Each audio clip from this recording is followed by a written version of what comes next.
Welcome to Spreading the Floor with your hosts, Jacob Cooperman and Nigel Petty Fernandez.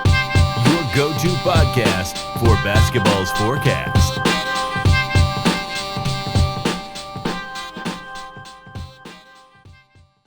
Who do you want to start out with? Let's talk about the player with probably the biggest role on his team that has been injured. Obviously, Markelle Fultz with the torn ACL, a season-ending injury. I feel like probably the most prolific injury in NBA, if not sports history. That is a hot take, but I feel like it might have a little bit of weight behind it. It's tragic. It's definitely tragic. And it happens a lot, too. It's hard because he was starting to do really well, too. I actually liked watching him a lot. You know, and he actually was making a big push on the Magic. He was doing great things for them. He's still not, a very great shooter, but he's been getting some minutes and he's been putting up some stats as well. I mean, just to see him go down like this, it's hard, bro. Especially someone who has been like trying to make as much progress as him. Yeah, a guy that was having a bell curve with his career, was coming up, was averaging more points per game, playing a way more vital role on that Orlando team, kind of found his home in a way, became I'm not even just in terms of scoring the ball, but an overall just well-rounded player.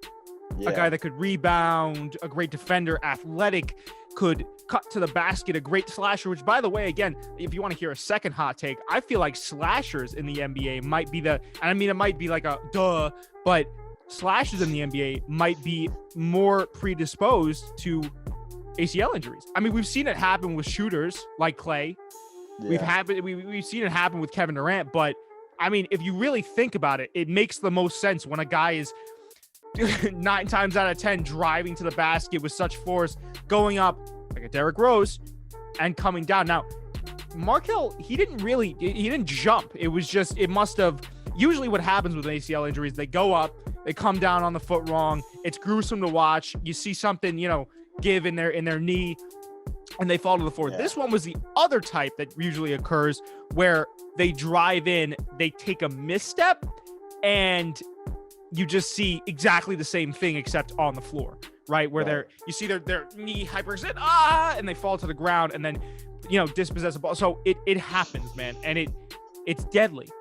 It seems like, at least in basketball, like ACL injuries are maybe now, but certainly, I could think of a few instances where they've been very prominent. Yeah, well, I mean, going back to your point about the slashers, I think per half-court possession, slashers are probably doing, going the most distance. Yeah. And, putting their bodies on the line. I mean, when you're in the paint, you put your body's on the line. Centers have to deal with that. But slashers are the ones that are really, going up and coming down like you're talking about. And like you saw with Derrick Rose, you can slow down the footage. You can see, just their leg bend in a way that's really just not, it's not just an inch too far, to where it's supposed to go. Ugh. It was, I mean, I saw it.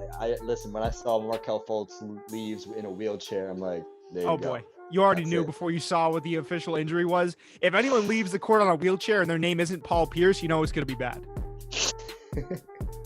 It's going to be terrible. Yeah, for real. And, and then getting back, he really was kind of making a difference in his career. I hope that this isn't it, but I would be surprised if it wasn't, if I'm being honest. You think so?